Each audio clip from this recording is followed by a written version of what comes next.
Hi again. So I'm not Kyman, which was supposed to give this presentation today, but he wasn't feeling right, so he had to go. So what you get is me. I'm Saúl, filling in for Kyman.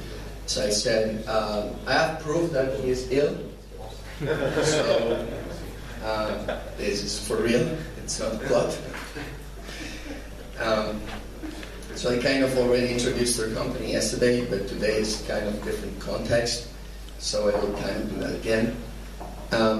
We do SIP infrastructure for internet providers mainly. And well, SIP infrastructure is complex, has many moving parts, and over the years, starting with CDR and OpenSIPS, today OpenSIPS, we developed tons of software around it. Yesterday I showed you some of it, which is kind of more of the new parts, and today I'm going to talk to you about sort of the less nice or maybe more boring parts of infrastructure, which is CDRTool and call control. I'm going to talk about today. So how many of you have to deal with CDRs? Put your hands. Okay, keep them up. So how many of you enjoy it? Okay, yes. So nobody, right? An interesting indication is also that at some point in time, Asterisk sort of dropped support for accurate CDRs, so they kind of give up. It's apparently hard or something, so we tried to take care of it so that you don't have to. And CDRTool is our tool for that. It's a CDR mediation and rating engine for OpenSIPS. So it's not a general purpose tool you throw to in front of your PBX. It works sort of in tandem with OpenSIPS. We use the Radius accounting backend in OpenSIPS to store our accounting records and then make sense out of them and create CDRs that we can chew. It provides instant access to, for example, call logs like SIP traces and media traces tied to the CDR, not in a so nice way as Homer does. They have a dedicated tool just for that. This is a CDR managing tool, but at the same time it can show you SIP traces, so you can track problems in a given call, for example. You can use it in prepaid and postpaid scenarios. We'll see what role CDRTool plays in this. Call control. And call control is the engine that will allow us to impose some limitations in our sessions based on balance, time, number of calls, etc. So before I dive in, let me introduce you to this guy. He's Adrian, the boss. He's the AG at AG Projects, and probably the only one that really understands how CDRTool works. I'll try my best. So there are many moving parts in how all this generating the CDR, mediating it, normalizing it, applying limits and call work. It's complex, but it's not complicated. So when I say a CDR, what I really mean for us, a CDR is nothing more than one record from the Radius activity table. So once we have compacted all the data that we have for a call, made sense out of it, for us is nothing more than one record in a table. And it contains all the call information. So this is kind of a small visualization we have in the web interface, which I will show you at the end of the talk. We have some SIP-related information here, like the to tag, from tag, call ID, so you can easily then kind of filter by this. This thing is a link to the SIP trace of this call, so we can quickly, while browsing a CDR, there was a failed call because I don't know what. Then a customer tells us, hey, this call failed on me, and can give us a call ID, then we can really quickly see the SIP trace and kind of try to troubleshoot it. And usually I found that looking at the SIP trace is usually enough to find out what went wrong. We also have some media statistics. We'll see how we gather those. So we know what codecs were used, for how many bytes we relayed, and so on. So the first part is how do we actually get the CDRs? So here we have, let's say, 3 different components. We have our OpenSIPS SIP Proxy, our media proxy, which is what we use for media relay and traversal. And this box, which is actually more than one component, we will dive into it a bit later, but basically this is the system that receives the accounting records. So OpenSIPS will generate start, stop, and failed accounting records when a call starts, and when it ends, and in case it got rejected, so it's a failed record. And we'll use media proxy, which is the one that actually knows about RTP because it's in the media path. That's the entity that knows about media. It will send an update record. So this way we can combine the information that OpenSIPS generated with information that media proxy generated in a single place. So this is also more than one moving part. It's also a bit complex, but again, not complicated. So we got OpenSIPS and media proxy generating accounting records, and they will go to a Freeradius instance that writes local data files. These detailed records are plain text files with all the detailed call information. Then we use a radius relay to send these records to a remote Freeradius that then chooses these data and inserts it into a MySQL database. It uses a stored procedure to kind of work a bit on the data. So this, using these different components allows us to have the ability to, for example, lose the database. So it's possible that something happens, database goes down. It's all right because the first Freeradius is in localhost. So we're just writing files on our hard drive, and then we can replay those files. If the relay goes down or the receiving radius goes down, no problem, because we still have the records here. We can then replay them. So we're sure that we won't lose a single record. So how does like a record look like? For the initial invite, through the OpenSIPS ACC module, we will generate a start record. So here is, we got our timestamp, methods, some tags, call ID, yada yada. And when the call ends and we get a buy, we'll get the timestamp when the call ended, and then we'll mark this as a stopped record. So once we have a stop time, we know that this kind of completed the CDR, so we can work on it and normalize it. We'll look at that shortly. So, as I said, CDRTool can do rating. So CDRTool does rating both for prepaid and postpaid kind of types of accounts. So as I said, we rate the call after we deem it as ended. And then we deem it as ended when it has some stop time. When it doesn't have a stop time, we count it as, let's say, in progress. So we'll see how we make sure that calls end. Actually, Homer guys, they actually said it as well. You need to know when the call ends, because otherwise, what's the price of it, right? So we need to apply a rate to a call. This is according to a rating plan. So things we need to know for this is where did the call go and who do we have to bill? So, which is not necessarily who started the call, because if Alex calls Bob, but Bob diverted his phone to Carol, who pays for the from Bob to Carol part?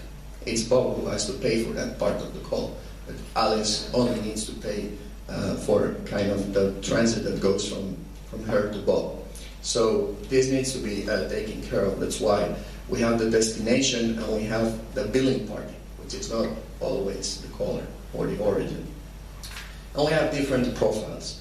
So the rate applies for the destination plus a profile combo. So a profile could be, for example, a weekday. You have a profile for prices on weekdays or weekends, and then fallback profiles. But I won't go very deep into that because A, I don't know it by heart, so I hit the slide. So we go to normalizing. So as I said, we get start, stop, update records, and we need to make sense out of those. So we have a process we call normalizing, which, well, it kind of explains itself. It puts it in some way we agreed on, let's say, so it's in a canonical form for us. This means that we set the destination on the right format. Right is kind of subjective. For us, is a way of expressing the URI in such a way that we have all the URIs looking the same. So if it's a PSTN number, we remove all IDD prefixes and the plus, and we keep country code and the number. That's how we keep them on the database. We calculate the duration.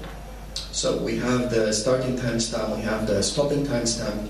So we compute the duration at a later stage. We don't store at the normalizing stage, sorry. We don't store the duration as like an absolute number. We have timestamp for start, timestamp for stop, and then on normalizing, we know how long it actually lasted.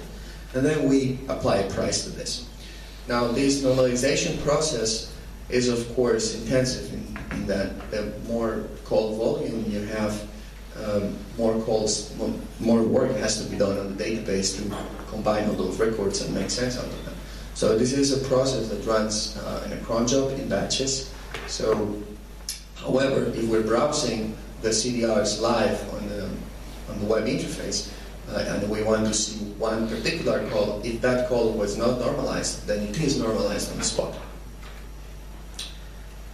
So now I'll dive a bit into both prepaid and postpaid and what do we do with those. So prepaid is kind of a little bit trickier than postpaid because, of course, you need to make sure that the user doesn't overspend his credit. So all accounts that you have on the system have a balance, and this balance we need to be able to debit it. So we need to be able to detract from it a bit based on the calls that are being made and so on. So I have an entity which we call the rating engine that is able to tell us based on the destination and what the billing part is for how long you can call. So if you have $50 of credit and you're calling Antarctica, maybe you only have 1 minute to call. So it can tell us that kind of information. So putting it all together a bit, we have 3 entities involved here. We got our OpenSIPS, as always. Call control, which is this companion piece of software that it runs a standalone, and then OpenSIPS communicates with it through a Unix domain socket. And we wrote a call control module, so from your configuration file, you just call a function and everything works. So we have a number of modules we wrote for OpenSIPS, the media proxy one, call control one, the non-traversal one. And one thing that the 3 of them have in common is that they latch on the dialog module. So you just need to call this function, call control, and then the rest is taken care of. You only call one function in your config script, and callbacks are added wherever necessary so that you don't need to do crazy things in your script. So basically, once we have told call control, hey, can you please take care of this call, like detect something about it. So what will call control do? It will calculate the maximum session time by talking to the engine. So let's just say that you have 5 minutes to talk because based on your credit, that's as much as you can afford. So after 5 minutes, through this Unix domain socket, through the MI interface, call control will tell OpenSIP, hey, end this dialogue because this guy does no longer have balance to call, so it's time to end. So call control is able to calculate this, and also it will tell the rating engine to debit the balance. So once we have calculated the time for this call, then we need to subtract the cost. So I introduced call control a bit. It can do a bit more than just compute the maximum session time. So for us, call control is the place where we control, as the name says, how limited a session is, and we have different types of limits. For example, we can control how many sessions an account can make at a given time. Even if a user is doing parallel sessions, he still has one balance, so the maximum session time is dynamically adjusted. So you make one call, you can do 5 minutes, but now you make the second call, which means that those 5 minutes no longer apply because you're now doing 2 calls at the same time. So those timeouts are dynamically adjusted so that the balance is not overspent. There can be also an absolute maximum session duration. So, I don't know for what reason, but you might want your calls to always stay tops 2 hours. Why? Well, because it can be done. And we added a duplicated call ID detection here, because we actually found this problem in production. So some device or gateway or provider or what have you was reusing call IDs for some reason. And that's okay as long as you don't reuse them while another call has the same call ID at the same time, because then the whole accounting goes out of the window. So we detect this and reject those calls. Some of these measures like, for example, limiting the number of calls that an account can make, can be done, for example, just with OpenSIPS configuration trickery. But since we already need to have call control in the path to control prepaid accounts, it kind of makes sense for us to add it there, because it's the one entity that controls. If a call needs to be limited in one way or another, call control is responsible to do this. So I talked about this entity rating engine. We have an implementation, so it's separate from call control. It's a separate entity. Ours is written in PHP and extensively documented, so you could write your own if you want to. And it just exposes a number of APIs, let's say. So the two more important ones for for this talk are, as I said, max session, that will, given a destination and a billing party, will tell us what the maximum allowed session time is. Debit balance, which will basically deduct balance from the user's account. Once we need to debit it because it has been consumed. Now, together with this, we implement user quotas. So this is, we have heard about fraud prevention and control yesterday and a little bit today as well. So our view on fraud is it's very hard to prevent because it's impossible to avoid. So there are these 3 B's, let's say, that you can't avoid with fraud, which is bribery, burglary, and blackmail. So those 3 will always get, in whatever measure you put, there are 3 ways to avoid it, and those are it. So you need to contain the problem. If an account gets stolen, just limit the damage. So I have a monthly quota and a daily quota. So if it's a residential user, monthly average $20. If he spends 100 a day, something is wrong. And that account should be blocked and only unblocked administratively. So that means something has gone wrong. It's very unusual. And what's the damage? Well, $100, that's not a lot. On top of that, if we limit the number of calls a user can make, then we're basically saying, well, you see, an account got stolen, but you can only make 2 calls at a given time because this is an account for a normal household, and it has a daily quota of $50. So he can only do $50 of damage, and it will take a while because you can only do 2 calls at a time, or you dial a very expensive destination, which is another way to sort of try to avoid fraud. Highly expensive destinations are not something your regular John Doe calls, so why should he be allowed to do that anyway? Maybe it has to be an opt-in, so you don't call those satellite links in Antarctica, so don't let users do that anyway.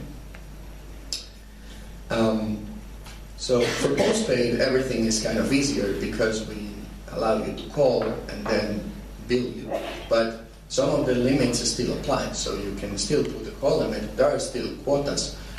You just pay later, which means you don't have a session limit because of your credit, but all the fraud containment measures can still apply in these cases. And they are rated when the CDR is normalized. Of course, all this sounds very abstract, so I'm going to show you a little bit how it looks interface-wise. This is our main interface with tons of form fields so that you can filter in many different ways and try to hand down your CDRs and filter by billing party, destination, domain, because this is multi-domain. There's also different tiers, so we have resellers to query all the CDRs in your system. Depending on how much of an administrator you are, you can dig deeper or not. Here is the view on the rates. Again, you can consult them real time. You can check quotas for users. We have them read out here. So we can see that some users have some quotas, some users have 0 quota. I have 0 quota, I'm special. We can also check the prepaid. In our case, for example, CDR does not have prepaid customers, but some of our customers which use our platform do have prepaid customers themselves, so they can use this. I mentioned that we can check the SIP trace of a call by correlating it with the CDR. This is sort of the view of one view of these SIP trace. So one thing that to mention here is the titles here are the nodes that participated in the call. So one thing we do in our platform called SIPTOR is a peer-to-peer self-organizing network.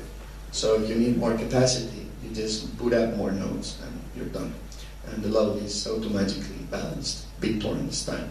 Now, the thing here is that our routing algorithm guarantees that at any given moment there will be at most 4 nodes in the middle, which means that a SIP trace is not exactly from Alice to the server to Bob. So here you can actually check the SIP trace on each server. So sometimes we have same problems in inter-data center connections, or some update went wrong and a server has the wrong version of the software. So you can actually see how a SIP packet looked when it went through one node and when it entered another.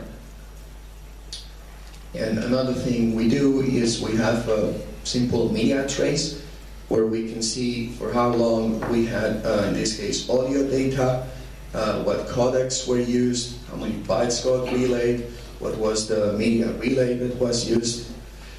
And from CDRTool, we can also see an overview of how many sessions we have in our platform at any given time. So here we can see all the calls we have, what user agents are involved, what media types they have, how long that call is lasting, and so on. And finally, some traffic statistics. So we can see how much traffic got relayed, how many RTP media sessions, just to have a quick overview of what's going on in your system. Now, there are also some commercial features that go if you have a platform from us. So all this is show, call control, CDRTool, the rating engine, all those things are open source. But SIPTOR, the self-organizing network, is sadly not. We have to make money out of something.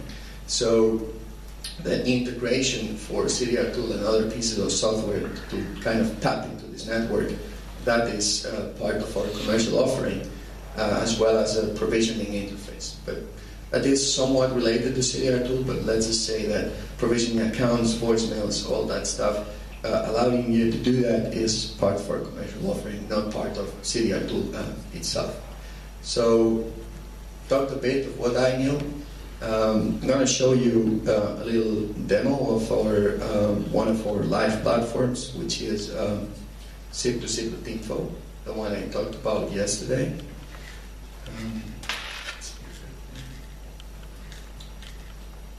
If I can full screen this thing, maybe.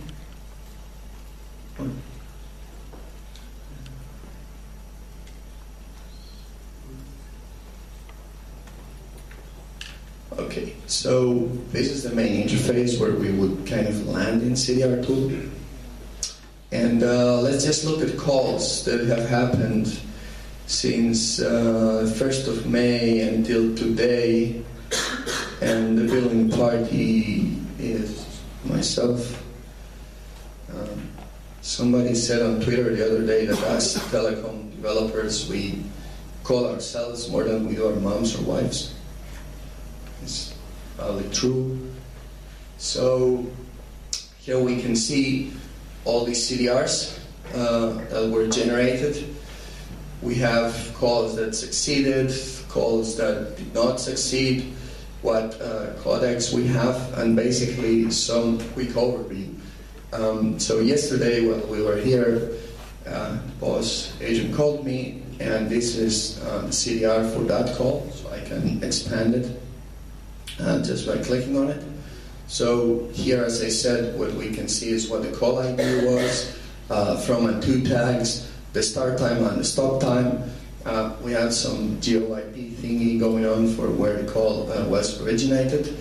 What were the user agents involved, for example? So we got a blink called blink, so put there. And now we can actually click right here, and we should be able to see the SIP trace. Wrong click. So here's the SIP trace for our entire call. It's long, and it's long because we did a lot of things within our call. So we can actually track down what happened, because this invite began. We can actually even look at the simplified form. So this invite only had the lines in bold are the media types. So this call has only a message line, that is MSRP chat. So first he chatted me. So our call started, and all we had was an M message. So what we were doing was chat. Well, that is when I accepted the call. So we go a little bit down after authentication. 200, okay. So the call was accepted also with chat and message. Now later on, he added audio. So, are you in a busy environment? No. We can add audio to the call. And now we can see we have both message and audio in our invite packet. So we have the M message line here. Here it's in bold, audio in bold as well. And here's our audio line with all the codec right here below. So then this invite also got accepted somewhere, I think. Or we cancel? No, there you go. We ended up adding video as well. So in the end, we ended up with this big ass SDP where we have our chat stream, our audio stream, and our video stream. So from this sort of view, we can quickly see what happened left and right. And if we would like to see, for example, apparently this came straight from him, then went to this node, and then it went to another node. So if we click on that node, we can see from the perspective of that node. It was a transit node. It just got SIP from one side through SIP on the other side. And here at the top, we can check the media trace that is not available from why? Because reasons. I see. There you go. So here we can see kind of a little bit of detail on the streams we had. So we had audio and then we canceled it and then added audio and video on top. That's why we see audio twice. So here we can see like the bytes that were relayed. This was an attempt to do audio, so it was rejected. That's why everything is 0, let's say. We used Opus, so that's why it doesn't have a fixed payload. We see it as dynamic payload. We can see how many bytes were relayed, how many packets, what the start time was, what the end time was. So this is a quick way to sort of troubleshoot day-to-day operational issues like, there's packet loss, there was a glitch in the network. We can see, packets were not relayed, there's a gap here. So this green line would show gaps if there were gaps in the audio.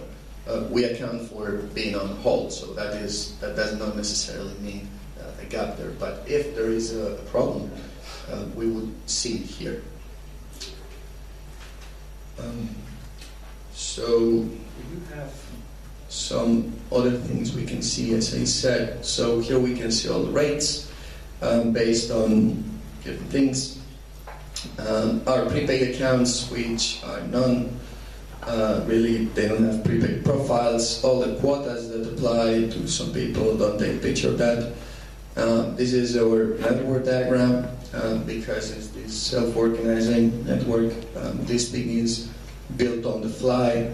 So all these different roles are running in the network at any given time. So all these machines sort of help keep the CDR infrastructure alive. Right now we have all these nodes participating in the network.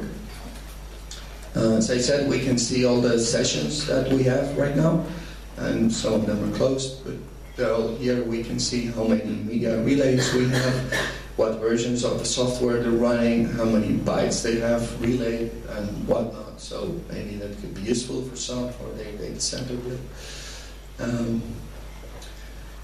We also get we can get some usage statistics for, let's say, this month, I think, or last month. I'm not sure when they're generated, so yeah, I think monthly or so. So we can see some, basically, number of online accounts usually remains constant.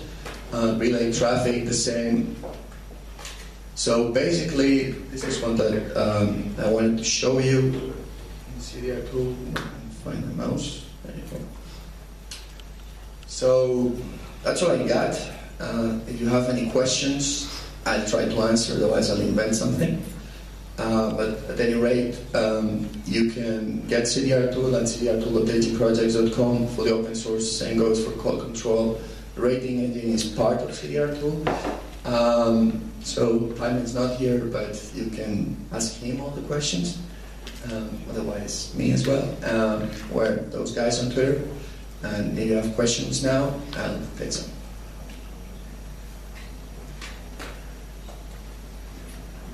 Okay, anyway, I'll be around. Thanks so much.